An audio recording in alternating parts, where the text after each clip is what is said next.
여러분, 1945년 7월 16일 새벽을 기억하십니까? 미국 뉴멕시코주의 황량한 사막 알라모고르도에서 인류 역사를 바꾼 거대한 섬광이 터졌습니다. 바로 인류 최초의 핵실험 트리니티였습니다. 거대한 버섯구름이 하늘을 찢을 듯 솟아오르는 그 순간, 이 프로젝트를 이끌었던 천재 물리학자 로버트 오펜하이머의 머릿속에는 복잡한 물리 공식이 아닌 엉뚱하게도 수천 년 전의 시한 구절이 떠올랐다고 합니다. 나는 이제 죽음이요, 세상의 파괴자가 되었다. 많이들 들어보셨죠? 영화 오펜하이머를 통해서도 유명해진 이 말은 힌두교의 경전인 바가바드 기타에 나오는 구절입니다. 그런데 오펜하이머는 왜 하필 최첨단 과학의 정점에서 4,000년 전의 고대 문서를 떠올렸을까요? 더 흥미로운 사실이 하나 있습니다. 훗날 한 기자가 오펜하이머에게 물었습니다. 방금 터진 것이 인류 최초의 핵폭발입니까? 그러자 오펜하이머는 의미심장한 미소를 지으며 이렇게 답했죠. 현대에는 그렇죠. 이 말은 과연 무슨 뜻이었을까요? 현대 이전, 그러니까 우리가 알지 못하는 아주 먼 과거에 이미 핵폭발이 있었다는 걸 암시한 걸까요? 오늘 우리는 오펜하이머가 평생을 바쳐 탐구했던 곳에 인도의 서사시, 그리고 현대 고고학이 마주한 섬뜩한 미스터리를 추적해보려 합니다. 인류 문명의 시계바늘을 1945년이 아닌 기원전 2500년 전으로 돌려보겠습니다. 우리가 교과서에서 배운 청동기 시대, 그 너머에 숨겨진 금지된 불꽃의 흔적을 찾아서 말이죠. 이야기는 인도의 젖줄, 인더스강 유역에서 시작됩니다. 1922년 고고학계가 발칵 뒤집힐 만한 발견이 있었습니다. 바로 인류 4대 문명 중 하나인 인더스 문명의 거점 도시 모헨조다로가 세상에 드러난 것이죠. 모헨조다로는 당시로서는 상상도 할 수 없을 만큼 고도화된 계획도시였습니다. 바둑판처럼 정교하게 짜인 도로, 현대적인 상하수도 시스템, 그리고 거대한 대중목욕탕까지 수만 명이 살았던 이 도시는 지금의 시선으로 봐도 놀라울 정도로 발전된 곳이었습니다. 하지만 고고학자들을 진짜 놀라게 한 건 이 도시의 기술력이 아니었습니다. 발굴이 진행될수록 학자들은 등골이 서늘해지는 공포를 느꼈습니다. 도시 곳곳에서 발견된 사람들의 유골 때문이었죠. 그런데 이 유골들의 상태가 너무나 기이했습니다. 보통 고대 도시가 멸망한 흔적을 보면 전쟁이나 전염병 혹은 홍수 같은 재해의 징후가 보이기 마련입니다. 전쟁이라면 뼈에 칼자국이나 화살촉이 박혀 있어야 하고, 전염병이라면 시신들이 구덩이에 한꺼번에 매장되어 있어야 하죠. 그런데 모헨조다로의 유골들은 달랐습니다. 그들은 그냥 길을 걷던 그 자세 그대로 쓰러져 있었습니다. 마치 우물가에서 물을 깃던 사람, 계단에 앉아 쉬던 사람, 그리고 좁은 골목길을 걸어가던 가족들이 어느 한순간 퍽 하고 동시에 생명을 잃은 듯한 모습이었습니다. 특히 어떤 유골들은 여전히 서로의 손을 꼭 잡고 있었습니다. 도망칠 시간조차, 비명을 지를 찰나의 시간조차 없이 순식간에 덮친 죽음.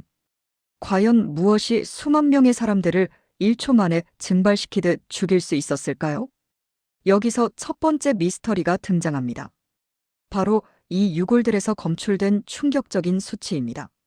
발굴 당시 일부 학자들의 주장에 따르면 이 유골들에서 일반적인 자연 방사능 수치의 무려 50배에 달하는 고농도 방사능이 검출되었다고 합니다. 50배라니, 이건 단순한 오차가 아닙니다. 소련의 학자 알렉산더 고르보프스키는 이 현상을 두고 핵폭발 외에는 설명할 방법이 없다고 단언하기도 했습니다. 더 이상한 점은 또 있습니다. 보통 시신이 거리에 방치되면 야생동물들이 훼손하기 마련입니다. 하지만 모헨조다로의 유골들은 수천 년이 지났음에도 불구하고 짐승에게 물어뜯긴 흔적이 전혀 없었습니다. 마치 야생동물들조차 본능적으로 이곳이 오염된 땅이라는 것을 알고 피했던 것처럼 말이죠. 썩지도 않고 훼손되지도 않은 채 수천 년을 견딘 44구의 유골들. 이들이 우리에게 말하고자 하는 진실은 무엇일까요? 물론 유골의 방사능 수치만으로는 부족하다고 생각하실 수 있습니다. 측정 오류일 수도 있고 자연적인 광물 영향일 수도 있으니까요. 그래서 준비한 두 번째 증거는 훨씬 더 물리적이고 반박하기 어려운 것입니다. 바로 유리화된 돌입니다. 모헨조다로 유적지를 걷다 보면 발에 채는 것이 있습니다. 바로 검은색 혹은 녹색빛을 띠는 매끈한 돌 조각들인데요. 얼핏 보면 평범한 흑요석처럼 보이지만 전문가들의 분석 결과는 충격적이었습니다. 이것은 자연석이 아니라 흙과 모래, 그리고 벽돌이 순식간에 녹아내렸다가 굳어서 만들어진 유리 결정이었습니다. 과학적으로 흙이나 모래가 이렇게 유리처럼 변하려면 최소 섭씨 4000도 이상의 초고열이 필요합니다. 4000도. 감이 잘 안 오시죠? 용광로의 쇳물이 1500도 정도이고 화산에서 뿜어져 나오는 용암도 뜨거워야 1200도 수준입니다. 즉, 지구상에서 일어나는 일반적인 화재나 자연현상으로는 절대 만들어질 수 없는 온도라는 뜻입니다. 그런데 이 녹색 유리가 발견되는 장소가 지구상에 또 있습니다. 바로 앞서 말씀드린 1945년 미국 뉴멕시코의 트리니티 핵실험장입니다. 핵폭탄이 터졌을 때 발생한 엄청난 열기가 사막의 모래를 순식간에 녹여서 트리니타이트라고 불리는 녹색 유리를 만들어냈죠. 모헨조다로의 유리 파편들은 성분과 구조면에서 이 트리니타이트와 소름 돋을 정도로 유사합니다. 심지어 모헨조다로의 특정 구역은 반경 400m가 완전히 유리화되어 버린 곳도 있습니다.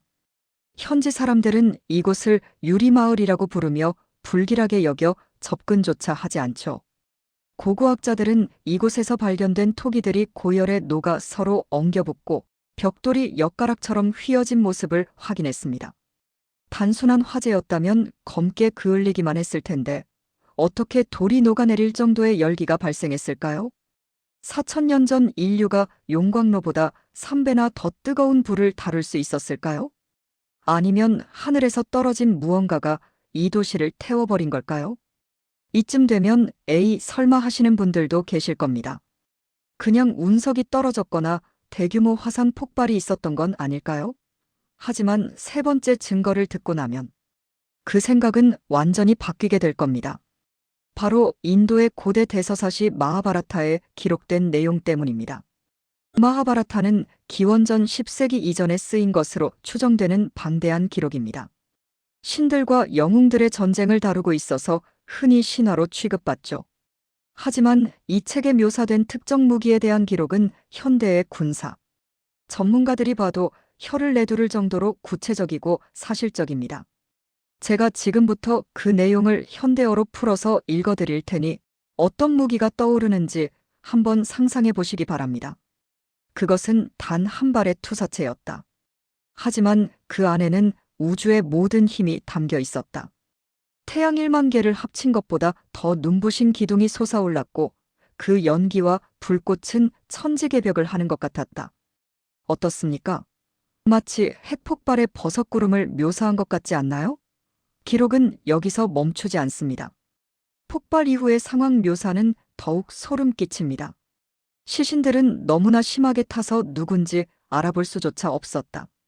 살아남은 사람들은 머리카락과 손톱이 빠져버렸고 새들은 깃털이 하얗게 변해 하늘에서 떨어졌다.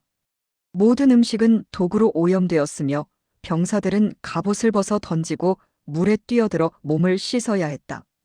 여러분, 머리카락과 손톱이 빠지는 증상. 어디서 많이 들어보지 않으셨나요? 바로 급성방사능 피폭의 대표적인 증상입니다. 고대인들이 방사능이라는 개념을 알았을 리 만무한데 어떻게 머리카락과 손톱이 빠진다는 구체적인 증상을 기록할 수 있었을까요? 게다가 음식이 오염되었다, 물에 몸을 씻어야 한다는 대처법까지. 이것은 상상력만으로는 도저히 쓸 수 없는, 직접 겪지 않고서는 알 수 없는 생생한 목격담입니다. 기록에는 이 무기의 이름이 아그네아 혹은 브라흐마시라라고 나옵니다. 이 무기는 지구를 멸망시킬 수도 있는 금지된 힘으로 묘사되며 신들은 이 무기의 사용을 극도로 꺼렸다고 합니다. 또 다른 기록인 라마야나에도 비슷한 묘사가 등장합니다. 이 화살이 날아가자 하늘에는 거대한 우산 모양의 구름이 펼쳐졌고 태양은 빛을 잃었으며 대지는 갈라졌다. 단순한 번개나 불화살을 보고 이런 표현을 쓸 수는 없습니다. 태양 1만 개의 밝기, 거대한 우산 모양의 구름, 그리고 털이 빠지는 후유증. 이 모든 퍼즐 조각들이 가리키는 것은 단 하나, 우리가 20세기에 발명했다고 믿었던 그 악마의 무기뿐입니다. 오펜하이머가 트리니티 실험 직후 바가바드 기타를 으쪼리며 느꼈던 감정은 어쩌면 단순한 죄책감을 넘어선 기시감이었을지도 모릅니다. 물론 주류 역사학계와 과학계에서는 이러한 고대 핵전쟁 설을 섣불리 인정하지 않습니다. 당연한 일입니다. 인류 역사의 발전 단계를 완전히 부정해야 하는 일이니까요. 그들은 모헨조다로의 유골들이 한꺼번에 죽은 것이 아니라 홍수나 질병으로 인해 시기적으로 다르게 죽은 시신들이 지층 압력으로 인해 같은 층에 묻힌 것처럼 보일 뿐이라고 반박합니다. 또한 유리화된 돌들 역시 거대한 운석 충돌의 결과물이거나 혹은 당시 대장간에서 사용하던 고열의 흔적일 수 있다고 설명하려 노력합니다. 실제로 운석이 충돌하면 국지적으로 엄청난 고열이 발생하니까요. 하지만 이 반론들만으로는 모든 것을 설명하기엔 여전히 부족함이 많습니다. 운석 충돌이라면 반드시 있어야 할 거대한 크레이터, 즉 충돌 구덩이가 모헨조다로 인근에서는 발견되지 않았습니다. 또 전염병이나 홍수라면 유골들이 왜 집안이나 침대가 아닌 길거리 한복판에 쓰러져 있었는지, 왜 맹수들이 시신을 건드리지 않았는지에 대한 설명이 명쾌하지 않습니다. 무엇보다 머리카락과 손톱이 빠지는 보이지 않는 죽음에 대한 고대 문서의 기록은 여전히 미스터리로 남습니다. 어쩌면 우리는 고대인들을 너무 과소평가하고 있는 건 아닐까요? 그들이 단순히 청동칼이나 휘두르던 미개한 존재가 아니라 우리가 잃어버린 어떤 고도의 지식체계를 가지고 있었던 건 아닐까요? 인도의 고대 우주론은 시간을 직선이 아니라 순환하는 것으로 봅니다. 문명이 생겨나고 발전하다가 스스로의 힘에 의해 파멸하고 다시 처음부터 시작하는 거대한 수레바퀴처럼 말이죠. 지금 우리가 살고 있는 이 시대를 힌두교에서는 칼리 유가, 즉 말세의 시대라고 부릅니다. 도덕이 땅에 떨어지고 물질 문명이 극에 달해 결국 파멸로 향하는 시대라는 뜻이죠. 4000년 전 인더스강 유역에서 찬란한 문명을 꽃피웠던 그들은 어쩌면 지금의 우리와 똑같은 실수를 저질렀던 것일지도 모릅니다. 스스로 감당할 수 없는 신의 불을 손에 쥐었고 그 불장난의 대가로 한순간에 역사 속으로 사라져버린 것은 아닐까요? 오펜하이머는 자신이 만든 원자폭탄이 가져올 미래를 두려워하며 평생을 괴로워했습니다. 그가 고대 인도의 경전을 통해 본 것은 단순한 신화가 아니라 선대 문명이 남긴 피 묻은 경고장 아니었을까요? 모헨조다로에 녹아내린 벽돌과 주인 잃은 유골들은 지금 우리에게 묻고 있습니다. 너희는 이 힘을 통제할 수 있는가? 라고요. 오늘 이야기는 여기까지입니다. 과학이라는 이름 아래 우리가 맹신하고 있는 역사의 진실, 과연 어디까지가 사실이고 어디까지가 잊혀진 기억일까요? 인류 최초의 핵폭발이 1945년이 아닐 수도 있다는 이 섬뜩한 가설이 사실이라면 우리의 미래는 이미 과거에 기록되어 있는 것일지도 모릅니다. 여러분의 생각은 어떠신가요? 댓글로 여러분의 다양한 추리를 들려주세요. 지금까지 교과서가 알려주지 않는 역사의 이면을 파헤치는 미스터리 극장이었습니다. 구독과 좋아요는 잊혀진 진실을 찾는 데 큰 힘이 됩니다.